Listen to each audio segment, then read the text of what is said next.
All right, hello, welcome in. Are you ready for your bad apple review? Today we're taking a chomp out of Monster Summer. This movie takes place in 1997. We're going back to a simpler time, a simpler era. It's the summer of 1997 when kids could be kids. They weren't hooked up to some sort of cell phone or video game smack in their face. They're riding bikes, they're playing outside, and they're using their imagination. The movie takes place in Martha's Vineyard, an island, a known summer retreat location spot where a bunch of families are going to be vacationing. The prime place for anyone that's looking to prey on children to want to live. As the screen opens, we get introduced to this supernatural element right away. We're wondering what is going on here. It does have an element of creepy and gross. Me, from an adult perspective, it never really brought any type of fear. I was more just like, oh, what's going on? And oh, what's going on? I wouldn't say I was afraid at all. And that's why I truly do think that this is one that is going to be a movie that your younger tweens, that 11, 12, 13, 14 age group going to enjoy. We get introduced to the character of Noah right away, played by Mason Thomas, and his friends. He has Sammy, played by Abby James Witherspoon, Julian Lerner as Eugene, and Noah Cottrell as Ben. They are a fearsome foursome that likes to kind of stir up trouble, play baseball, and just be kids. Noah and Ben are best friends, so when Ben has an incident that happens and he comes back catatonic, Noah is trying to get to the bottom of it along with the other two friends. Noah is stepping up and taking charge because he's an aspiring journalist that wants to get to the bottom of what's going on. He's determined to find out at all costs, and that leads him to team up with someone that he finds a little suspicious in himself, retired police detective played by Mel Gibson, that's had his own tortured past. Now we're meeting him kind of a grumpier old man feel, and he's there to really help dive a little bit deeper into uncovering what's been going on in this small community. So really enjoyed how this movie gave a lot of nods, I would say, a tip of the hat to classic movies of the past. And I say classic because that's how I would define them. Movies like Goonies, movies like Jaws. There's elements in this movie that you can really pinpoint and be like, oh, this is familiar. This is reminiscent of this movie, and I enjoyed that. The Sandlot being one of those movies as well. There's a character that we get to see that was in the Sandlot movie, and it is fun, it is fresh, it's identifiable right away, especially if you are part of the parent generation, maybe taking your young one to go see this. Now, this movie is rated PG-13. That being said, it is PG-13 light, I would say. There's nothing too terrorizing or traumatic, so really base that on how you feel your youth is going to be able to tolerate the film. There's nothing over the top, and I do feel as though it's a lesser scare than movies like Goosebumps.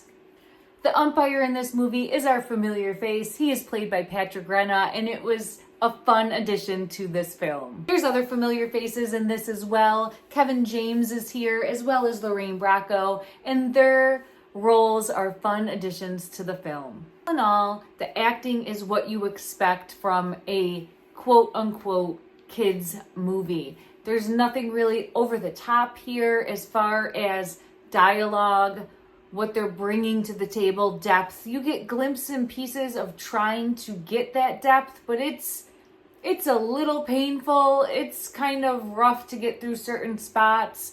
This movie's 1 hour and 37 minutes. It's right at that sweet spot of not being too short and not being too long. I think the pace was well, other than for me personally, the last 2 to 3 minute time frame just seemed to be like a 10-minute stretch. But other than that, the pace was fine. So there's really a lot going on for me as an audience member I think it's because they're trying to relate to an adult as well as a child or a youth. They're trying to really make sure that this movie's relatable to your older generations and your younger generations, and it causes a bit of a disconnect, or it just feels like there's too much going on. This movie was originally planned to be called The Boys of Summer, and it was switched to Monster Summer. I don't really feel like it's a big difference there, other than the fact that there was the song by Don Henley called The Boys of Summer, or Boys of Summer, which really talks about the fleeting youth, losing your youth, going through that passage of time. There's a lot of nostalgic symbolism and pull in this movie that makes you feel that transition over time. And baseball is one of the ways that that's shown in the film. So all in all, we have a fun movie with a group of kids teaming up to go after an evil entity, befriending an old man who's realizing that there is more life left to live. This one is directed by David Henry and Mel Gibson, and you can really feel that they poured a lot of their heart and soul into the making of this film. There's so many nuggets of nostalgia just scattered throughout it that you can tell that they really had fun with this one. So when you peel back everything, we really have a movie about good going against evil and who is going to prevail. We also have some undertone messages of children gone missing, and I do feel as though this message is there, kind of provoking in the back of one's mind for the viewer, the adult viewer that's watching this, to maybe instigate you then to take a deeper look or be more aware or be more cautious, because I do feel as though this is a message that Mel Gibson specifically has been trying to push to the public for years. And it's there, not subtle, but not in your face, just there.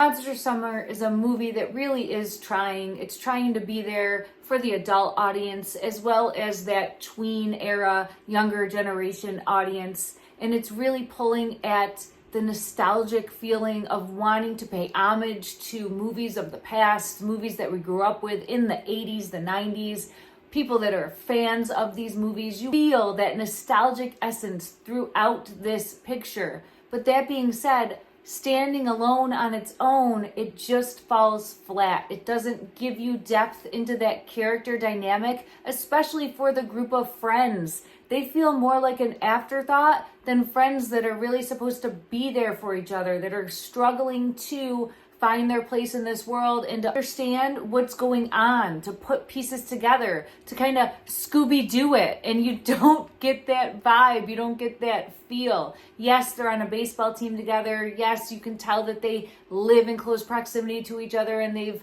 been together through their childhood and youth, but it falls flat. There's no depth that's brought to us, the viewer. It more so feels like they're just thrown in to say, like, yes, there's more friends here, and look, we have a girl in this, and we have a boy here. We're hitting different demographics. It just doesn't feel like it's cohesive. All in all, is this a bite that I wanted to take? For me, I'm a lover of Mel Gibson. I've been a fan since I was young. I've watched all of his movies through the 80s, the 90s, and on. So it was great to see him on the screen. I enjoyed his performance, albeit a little like hang-uppy here and there. And he makes a lot of references to don't get old or being older, which I thought was funny from the Lethal Weapon days of I'm too old for this shit. I'm getting too old for this crap type of mentality, where you had Danny Glover and then it was him coming up after, and now he is beyond that age. So I'm intrigued to see if this Lethal Weapon 5 ends up happening. I mean, geriatric roller coaster of a journey that we'll be on with everybody.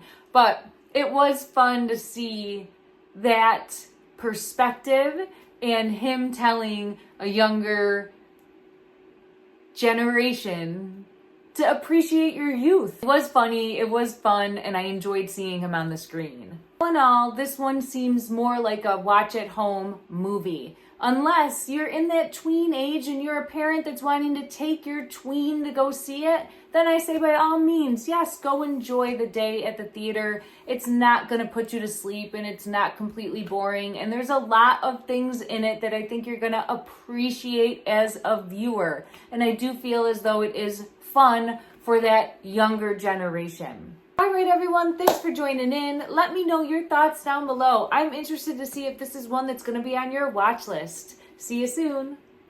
Boys are back in town. The boys of summer.